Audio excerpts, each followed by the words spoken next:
এই দুটি সময় ভুলেও ঘুমাবেন না, তাহলে আপনি ফকির হয়ে যাবেন, আপনার ঘর থেকে বরকত উঠে যাবে। শুধু তাই নয়, এই দুইটি সময় যারা ঘুমায় তাদের উপর আল্লাহর অভিশাপ রয়েছে। রাসূলুল্লাহ সাল্লাল্লাহু আলাইহি ওয়াসাল্লাম এই দুইটি সময় ঘুমাতে নিষেধ করেছেন। রাসূলের কথা যারা অমান্য করবে তাদের ঈমান নষ্ট হয়ে যাবে, তেমনি তাদের দুনিয়া ও আখিরাত ধ্বংস হয়ে যাবে। প্রিয় দর্শক, রাসূলুল্লাহ সাল্লাল্লাহু আলাইহি ওয়াসাল্লামকে বিশ্বাস করলে অবশ্যই আলহামদুলিল্লাহ কমেন্ট করবেন এবং ভিডিওটি যথেষ্ট পরিমাণে শেয়ার করে দিবেন। হয়তো না জানার কারণে অনেকেই এই দুইটি ভুল করে থাকে। এই দুইটি সময় যারা ঘুমায় তাদের ঘরে অভাব অনটন লেগেই থাকবে। যতই টাকা পয়সা ইনকাম করুক না কেন, তাদের টাকা পয়সায় কোনো বরকত থাকবে না। এগুলো আমার কথা নয়, এগুলো আমার রাসূলের কথা। বিশ্বাস না হলে অবশ্যই মিলিয়ে নিবেন, অবশ্যই ভিডিওটি সম্পূর্ণ দেখবেন ও 2 নম্বর সময়টি অবশ্যই জেনে নিবেন, কারণ এই সময়টি অতি গুরুত্বপূর্ণ একটি সময়, যা একটি বান্দা ধ্বংসের জন্য যথেষ্ট। আল্লাহর রহমত ছাড়া আপনি কখনোই আর্থিকভাবে সফলতা অর্জন করতে পারবেন না। 1 নম্বরে রাসূলুল্লাহ সাল্লাল্লাহু আলাইহি ওয়াসাল্লাম যে সময়টিতে ঘুমাতে নিষেধ করেছেন তা হলো ফজরের পরবর্তী সময়। এই সময়ে আসমান থেকে ফেরেশতারা রহমত নাজিল করেন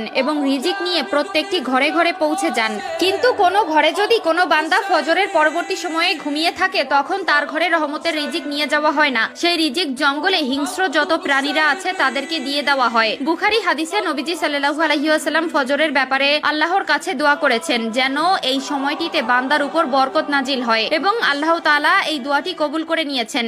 ফলে মানুষের রিজিকের ব্যবস্থা আল্লাহ তাআলা সকালবেলা করে থাকেন। অনেকের ঘরে বরকত হয় না, এর কারণ হলো সে ফজরের সময় ঘুমিয়েছিল এবং আল্লাহর কাছে দোয়া করা থেকে বিরত ছিল। এমনকি যারা এই সময়টিতে ঘুমায় তাদের সংসারে অভাব অনটন ও অসুস্থতা লেগেই থাকে। 2 নম্বরে রাসূলুল্লাহ সাল্লাল্লাহু আলাইহি ওয়াসাল্লাম যে সময়টিতে ঘুমাতে নিষেধ করেছেন তা হলো মাগরিব থেকে এশা পর্যন্ত। এই সময়টি আমরা ঘুমাবো না। যদি কোনো ব্যক্তি এই সময়টি ঘুমায়, সে দারিদ্র হয়ে যাবে, তার উপর অভাব অনটন লেগেই থাকবে। রাসূলুল্লাহ সাল্লাল্লাহু আলাইহি ওয়াসাল্লামের হাদিসে এসেছে, যদি কোনো ব্যক্তি মাগরিবের নামাজের পরে ঘুমিয়ে যায়, রাসূলুল্লাহ সাল্লাল্লাহু আলাইহি ওয়াসাল্লাম তার উপর লানত করেছেন। রাসূলুল্লাহ সাল্লাল্লাহু আলাইহি ওয়াসাল্লাম সহ কোনো সাহাবী মাগরিবের পরে ঘুমাতেন না। কিছু মানুষ আছে অভ্যাসগত কারণে এই সময়টিতে ঘুমায়। এছাড়াও মাগরিবের পরবর্তী সময়ে যারা ঘুমায় তাদের শারীরিক অবনতি ঘটে। চিকিৎসা বিজ্ঞান বলেছে, মাগরিবের পরে মানুষের শরীরে এমন কিছু কোষ নিঃসরণ হয় যা মানুষের শারীরিক স্বাস্থ্যকে ঠিক রাখে। তবে ঘুমানোর ফলে সেই কোষ নিঃসরণ বন্ধ হয়ে যায়, ফলে শারীরিকভাবে ক্ষতিগ্রস্ত হয়। শুধু তাই নয়, এই দুইটি সময় যারা ঘুমায় তাদের উপর আল্লাহর অভিশাপ রয়েছে। রাসূলুল্লাহ সাল্লাল্লাহু আলাইহি ওয়াসাল্লাম এই দুইটি সময় ঘুমাতে নিষেধ করেছেন। রাসূলের কথা যারা অমান্য করবে তাদের ঈমান নষ্ট হয়ে যাবে, তেমনি তাদের দুনিয়া ও আখিরাত ধ্বংস হয়ে যাবে। হয়তো না জানার কারণে অনেকেই এই দুইটি ভুল করে থাকে। এই দুইটি সময় যারা ঘুমায় তাদের ঘরে